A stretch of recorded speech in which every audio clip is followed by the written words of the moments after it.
Tonight. Anyways, it's great to be here. I was here last year at this banquet. We don't show up just when we're running for election. We come to these banquets a lot of times. My tie is from the Mule Deer Foundation banquet in Raton, New Mexico. I have a belt buckle from the Rocky Mountain Health Foundation banquet in Clovis. My shirt's from a Safari Club banquet in Roswell. We're a big sportsman. We attend these banquets. We support sportsmen. And we're going to run on a record of what we've done. I'll tell you what we've done in the land office. After I give you a little background of what my background is. I'm a rancher from the eastern side of the state. I have a ranch between Clovis and Tucumcari. I have a lovely wife, Sandy, and 3 children, 19, 16, and 12. They all go to public school. I attended New Mexico State University and graduated from here myself in 1976, and then in agriculture economics, and went to Colorado State, got a master's of economics. I come back to help my dad, was the only child, come back and help him on the family farm and ranch, and got tired of the way things were being run in 1992. Decided to run for the state senate, and darn if we weren't elected, and we just kind of took off from there, run for Commissioner of Public Lands after being reelected twice. But let me tell you a few things we've done in the land office that we're really proud of. Through the exchanges, that's the way I think we ought to try to help save our land, do exchanges with the BLM. We have a plus 13,700 acres. I've been in office. We promised to leave with more acres than we started with. Those acres are available for hunting and fishing and sportsmen on there.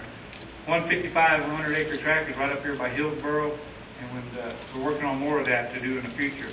We believe that land's in a path of development. We try to get that to developers. Houses go right up against it, and we get ranches of those size elsewhere. We can keep them open for sportsmen.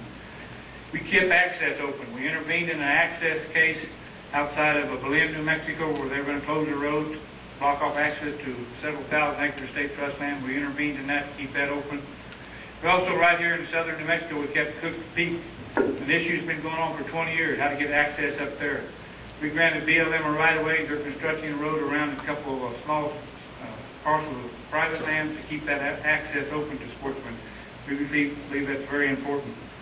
With the NRA, we're staunch members of the Second Amendment. We have an A+ rating in the NRA.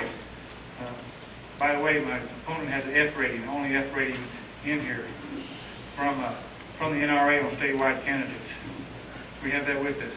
We intervened in water rights cases in the northeast or northwest New Mexico.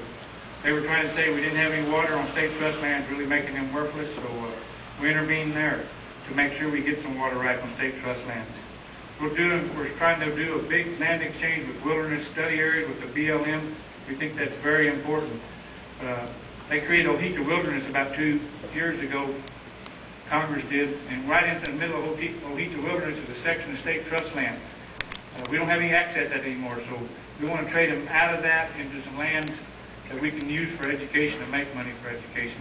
And that exchange is going to take place. Plus, they shot back about 100,000 acres of wilderness study areas around the state, about 14, 15 different spots, where there's state trust lands mixed in that.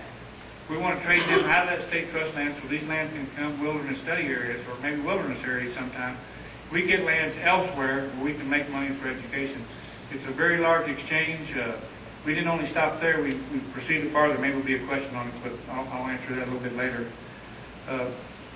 Also, we bring a good balance to the land office. We work very well with the private sector, work very well with the ranchers. Let me give you an example of that.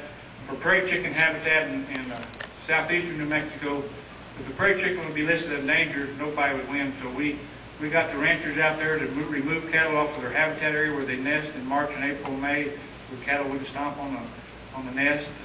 The ranchers decided to do that. We helped them out there. Also, we set aside about 100,000 acres of state trust land from drilling out there to create more chickens, and it's really been a success out there. Also, we did a desert bighorn release on state trust lands down in the Sheeta Mountains in the Blue Hills, New Mexico. We believe we need to get more sheep in our state. Also, we did a wild turkey release in New Mexico. We want to do several of these in the future. And we're the first commissioner to do alternative energy leases. We have 4 big wind farms going in New Mexico, producing about 400 megawatts. We'd like to see that go up tenfold, producing 4,000 megawatts, because I believe it's time to move to alternative energy when our natural gases play out. But one of the most important things I do, and it's a mandate in the Constitution of New Mexico, is our job is to raise money for education.